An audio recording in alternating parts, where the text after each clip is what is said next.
Voilà les Banks, j'espère que vous allez bien en ce dimanche 30 novembre. Moi ça va.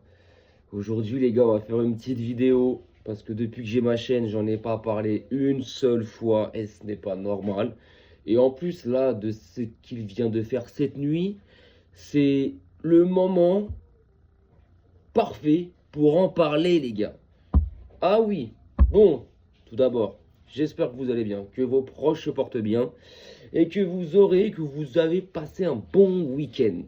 Alors, on va revenir sur le GOAT, sur le patron de ce sport, sur le meilleur joueur de tous les temps, les gars. Je pense que sur ça, on est unanime. Alors oui, il y a toujours... chacun a ses préférences, d'autres ils vont dire CR7, d'autres ils vont dire Messi, il y en a d'autres qui vont choisir d'autres joueurs, mais bon, concrètement, quand on prend 99,5%, c'est Messi qui ressort. Et de toute façon, bon, de toute façon, c'est une logique. Donc cette nuit, les gars, Lionel Messi déjà a fait deux choses extraordinaires. Déjà, les gars, le mec était le joueur le plus titré individuellement, ce qui veut dire le joueur ayant le plus de titres individuels. Ballon d'or, soulier d'or, The Best, etc. C'est le joueur le plus titré individuellement de l'histoire. À côté de ça, c'est le joueur le plus titré collectivement. Ce qui veut dire les titres remportés avec ton équipe. Des championnats, des coupes. T'as compris. Cette nuit, il a remporté son 47e trophée collectif, les gars. 47. Le deuxième qui est derrière lui et qui maintenant est à la retraite, c'est Dani Alves avec 43 trophées. Donc autant dire que fou, salut. À titre d'exemple, Cristiano Ronaldo, c'est 34 trophées, les gars. C'est pour vous dire l'écart, le monde qui est entre les deux. 47e trophée, les gars. 47e trophée collectif. Et là, en plus, il a la finale de la MLS à jouer, donc le week-end prochain, contre Vancouver, qui potentiellement peut lui offrir un 48e trophée. Mais en tout cas, non. En tout cas, bref, 47 trophées, les gars, collectifs. Est-ce que vous vous imaginez?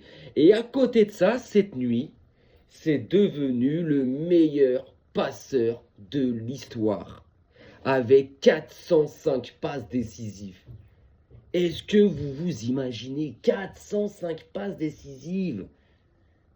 Ah oui, parce que je dis ça, parce que les soi-disant Puskas, dans les années Pushkas, dans les années 50-60, qui soi-disant avait eu un Ferenc Puskás qui avait eu 404 passes décisives. Bon, je veux bien, hein, mais bon, nous en tout cas, on n'est pas les pros Ronaldo à arriver à dire ouais, vous avez vu, il nous invente, hein, parce que Ronaldo, les 1000 buts, soi-disant, Pelé, il a 1200 buts. Mais les pros Ronaldo, genre, non, c'est Ronaldo le meilleur buteur de l'histoire. Mais enfin, bref, on va pas rentrer là-dedans. Donc, il a dépassé Ferenc Puskás, je sais pas comment ça se prononce, Puskás, qui avait 404 passes décisives. Donc, Messi, 405 passes D, les gars. Mais c'est un zinzin. C'est un zinzin. Le deuxième qui est derrière lui, il me semble que c'est Kevin De Bruyne avec 260, je crois, ou 258. Genre, il n'a même pas dépassé les 260 passes décisives.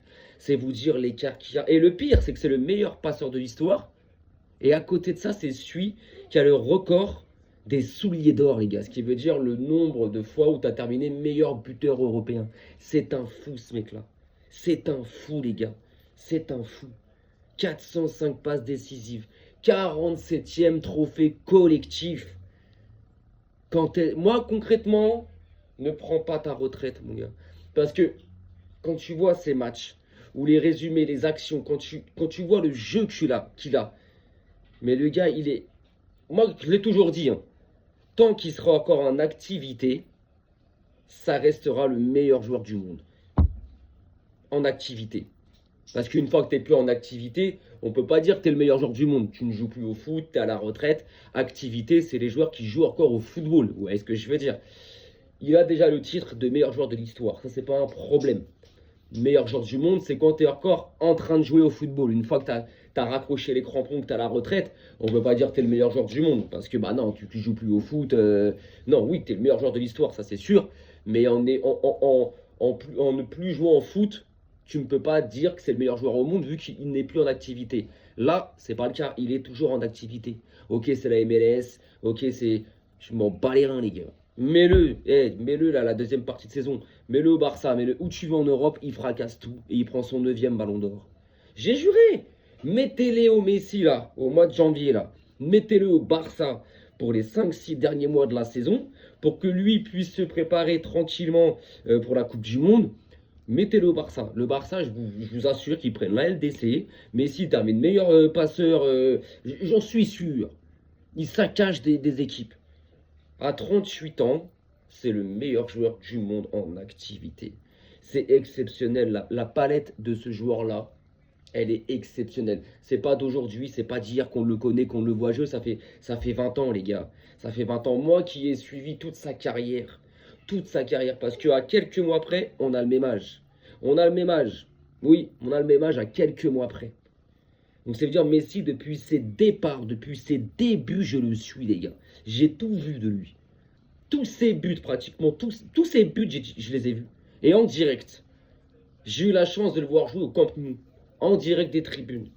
C'est un zinzin. On est devant la perfection du football. Moi, je vous le dis. On est devant le joueur parfait. Mais le joueur parfait qui allie passe, but, technique, intelligence. En fait, il a tout ce que en gros, il a tout ce que le football demande. En gros, le football, il a un nom. Et ce nom-là, c'est Lionel Messi. Et je l'ai toujours dit. Je l'ai toujours dit.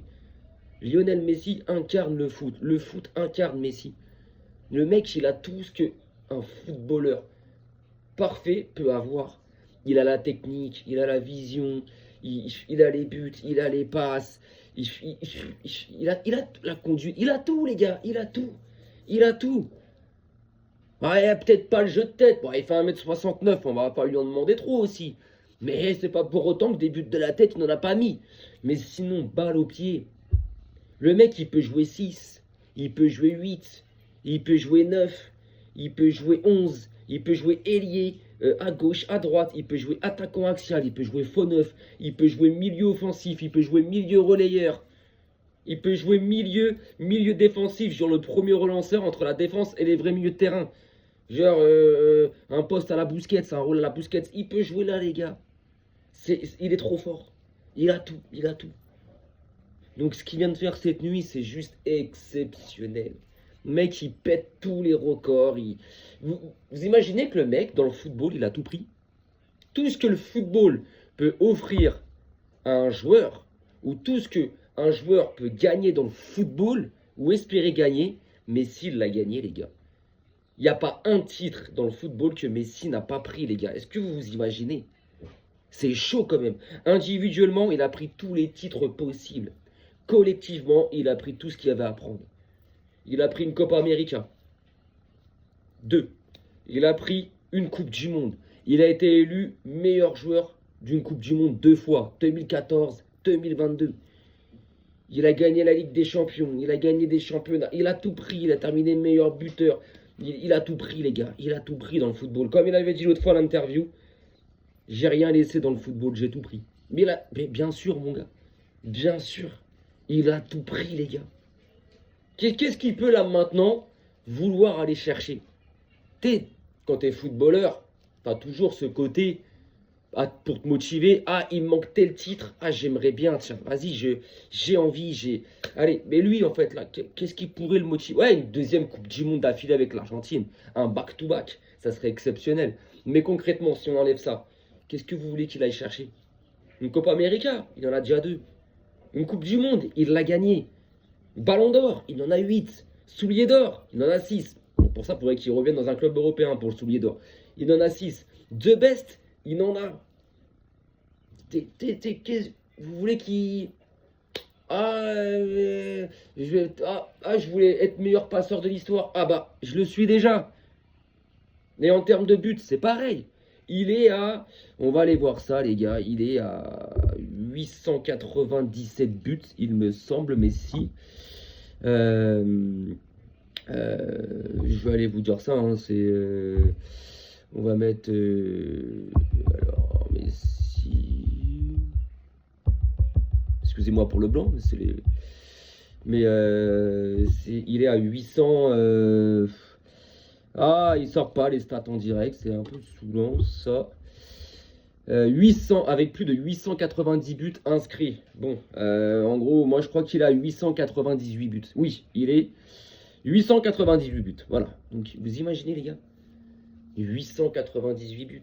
Il y en a, ils sont là à dire, à me faire rire. Ouais, mais Cristiano Ronaldo, il est à 956.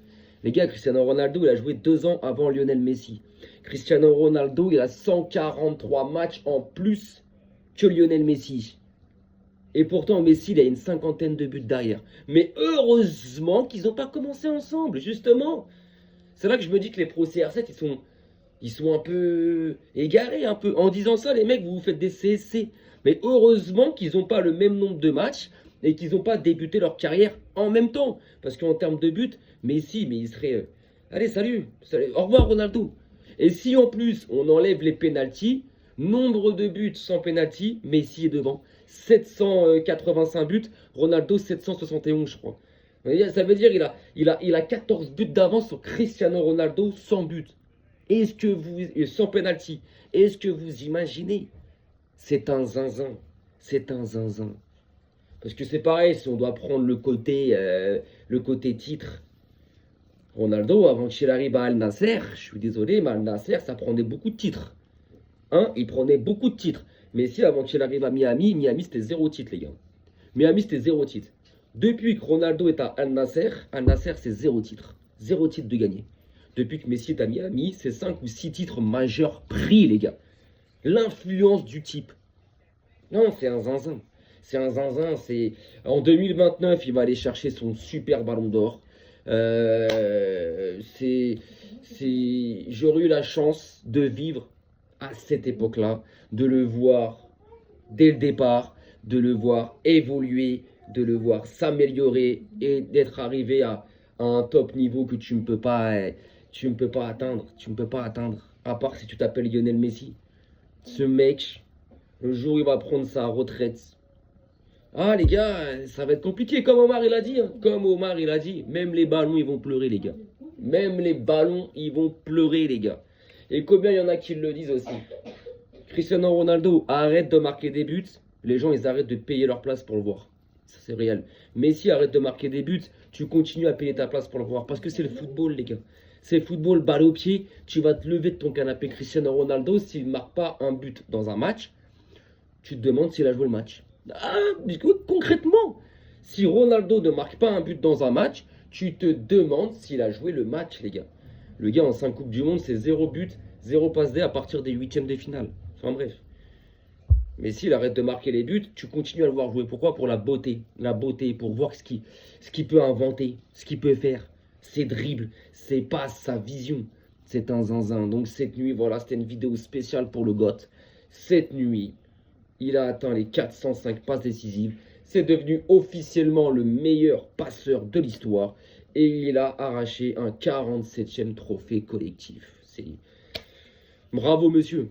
Bravo monsieur. Je pense qu'on reverra plus un Messi avant. Wow. Je pense qu'on reverra plus un joueur comme ça. C'est terminé. Tu ne peux pas. Tu ne peux pas. Tu ne peux pas. C'est un joueur qui a, qui a, qui a détourné toutes les lois du football, qui a brisé tous les records que le football pouvait avoir. C'est un mec qui a tout changé. Il a changé le football. Sur un terrain, c'est une magie pure. C'est une magie pure. C'est quelqu'un qui est capable de faire gagner son équipe par ses buts et qui est capable de faire gagner son équipe par ses passes. C'est exceptionnel. Exceptionnel. C'est pas un joueur qui va rester dans la surface comme un tu vois. Comme certains. Et qui reste dans la surface à attendre le ballon parce que dès qu'ils décrochent et qu'ils viennent au milieu de terrain, c'est des blagues. Ils n'arrivent plus à rien faire avec le ballon dans les pieds. C'est des blagues. Lui, il peut être dans la surface, il peut être au milieu de terrain, il peut être juste derrière l'attaquant, il peut être dans le rond central, il peut juste être derrière le rond central, il peut être partout sur le terrain. Il fera ce qu'il a à faire. Et il donnera le plaisir qu'il a donné aux gens en fait. Donc voilà les gars, c'était une petite vidéo pour Lionel Messi, le god de ce sport. Donc franchement, waouh, exceptionnel. 405. Imaginez, la nuit on dort, Nous, on dort paisiblement et tout, et lui, il tabasse des grands darons encore. Alors que lui-même, c'est déjà un grand-père. Ah, mon gars. Ah, mon gars, Léo. Ah, mon gars.